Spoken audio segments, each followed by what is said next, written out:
Türkmenistan daşary ýurtlarda galan raýatlarynyň Özbegistanyň üstü bilen ýurda aşmagyna ruhsat bermeýär. 1 aprelde Azatlyk radiosynyň habarçysy 127 Türkmenistanlynyň Özbegistan bilen aradaky farap serhet geçilgesinden Türkmenistana aşanlygyny habar berdi. Ol ýene-de müňlerce Türkmenistanlynyň serhedin Özbek tarapynda garaşýanlygyny, türkmen häkimetleriniň bolsa olar barada aňtaw maglumatlaryny seljerýänligini habar berdi. Azatlygyň Özbegistan'a akçeşmeler inni türkmen häkimetleriniň öz raýatlarynyň Özbegistanyň üstü bilen ýurda aşmagyna ruhsat bermeýänligini habar berýärler. Azatlygyň habarçysy apreliň başyna beren maglumatyna serhedin Özbek tarapynda garaşýan müňlerce Türkmenistanlynyň ençemesiniň Türkiýeden we Russiýadan Özbegistana baran raýatlardygyny hem-de olaryň Özbek türkmen gury ýer serhediniň üstü bilen Türkmenistana aşmagy finansiýanlygyny habar berdi. Munyň ýa-da Azatlygyň çeşmelerine görä türkmen häkimetleri raýatlaryň bu tagyrlarynyň öňüne geçýärler. Son günlerde Türkmen raýatlary Özbegistan Respublikasynyň çäginden Türkmenistana geçmäge finansiýarlar. Ýöne Türkmenistan olary öz çägine goý bermeýär. Dubaydan we Istanbuldan Daşkent howa menziline gonyp soňra Alat gümrükhanasynyň üstü bilen Türkmenistana geçmekçi bolan 4-5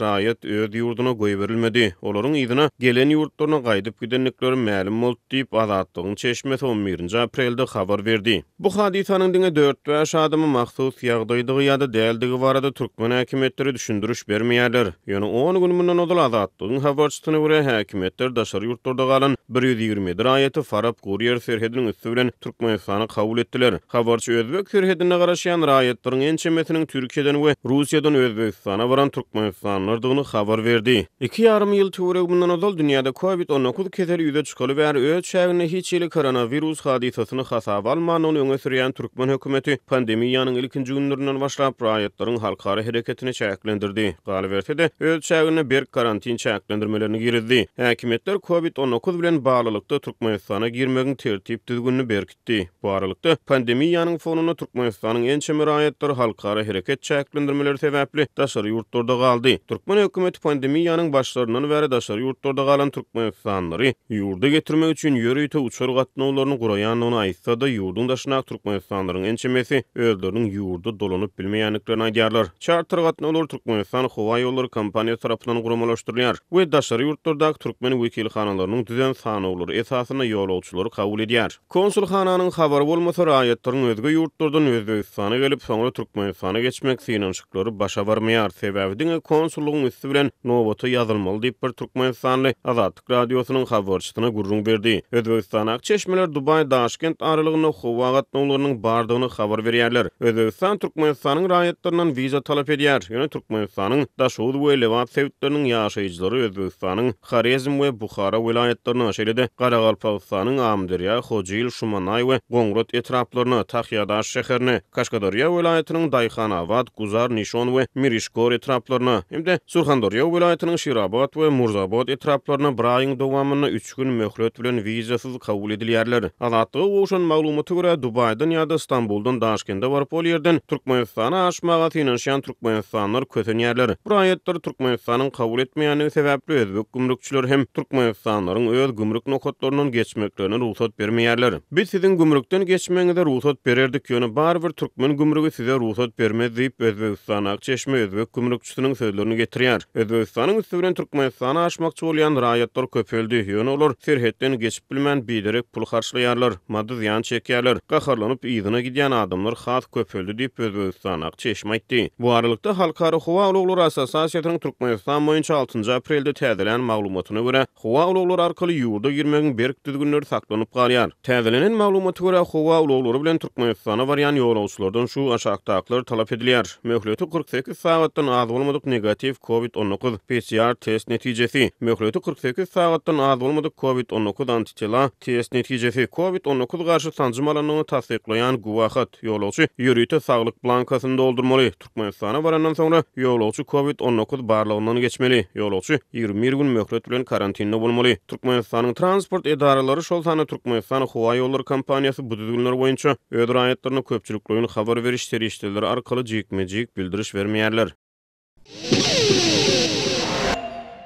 Şunlar Mari velaýatynyň Bayramaly şäherinde kanun goraýjy edaralaryň işgärleri gözellik salonlaryna aýlanyp gelin gyýdlara käbir gözellik hyzmatlaryny amala aşyrmagyň gadagyndygyny aýdýarlar. Olar bu gadagynçylygy bozan gözellik salonlaryna we gelin gyýdlara pul jerimesiniň salynjakdygyny hemde olaryň 15 güne çenli türme tutsaglygy bilen ýüzbeýiz bolup biljekdigini duýdurýarlar. Olar gelin gyýdlaryň ýüzlerini botoks etmegiň, ýüzleriniň ýygyrtlaryny tekillemegiň, gözlerini kirpik oturtmagyň, dodaklaryny çiýişirmegiň we olara goşmaça dyrnak takmagyň gadaganyny aýdýarlar.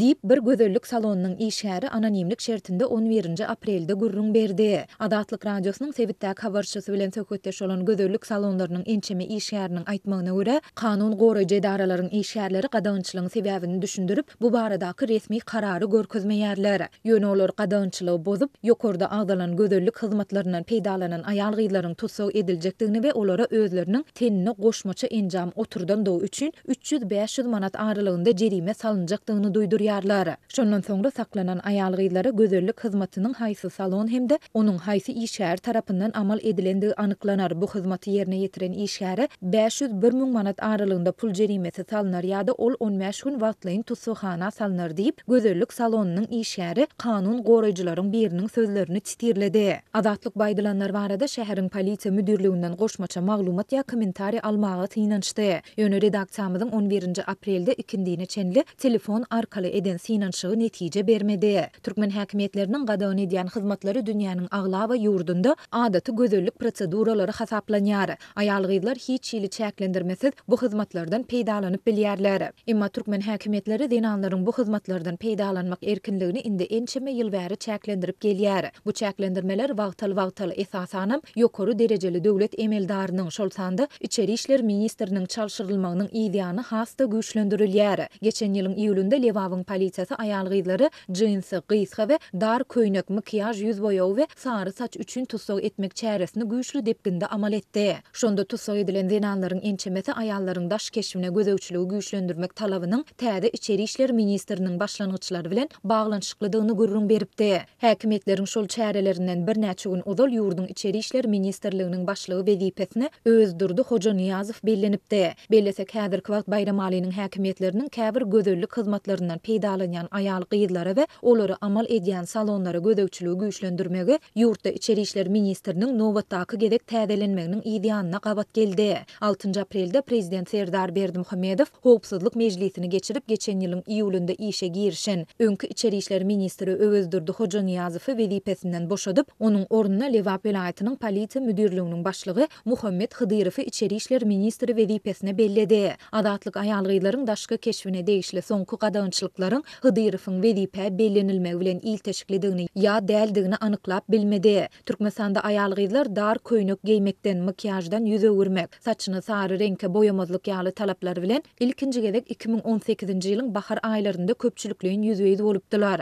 Aýallaryň daş keşfine degişli talaplar sebäpli Aşgabatyň polisiýasy tarapyndan tutsag edilmeler we jerimeler barada ençeme gezek habar berildi. Käbir edaralarda aýallardan milli türkmen balaklaryny giýmek talap edildi. Soňra bu talap belli bir derejede okuwçy aýlarynyň taliplerine we okuwçylaryna hem girizildi. Geçen ýylyň sentýabrynda Aşgabatda şortly raýatlaryň banka goý berilmeýändigi soňra da köpçüligiň öňünde gysga balak giýen adamlara jerime töledilip başladylandygy ma'lum boldy. Türkmen häkimetleri köplençi dil üssü bilen berilýän görkezmeler esasında amal edilýän bu çäklendirmeleriň we gadagynçylyklaryň anyk sebäbini resmi taýdan düşündirmeýär. Olaryň türkmenleriň taryhy we medeni däplerini ýatda saklamak hemde milli köklerini ýitirmezlik zerurlygyny tekrarlaýarlar.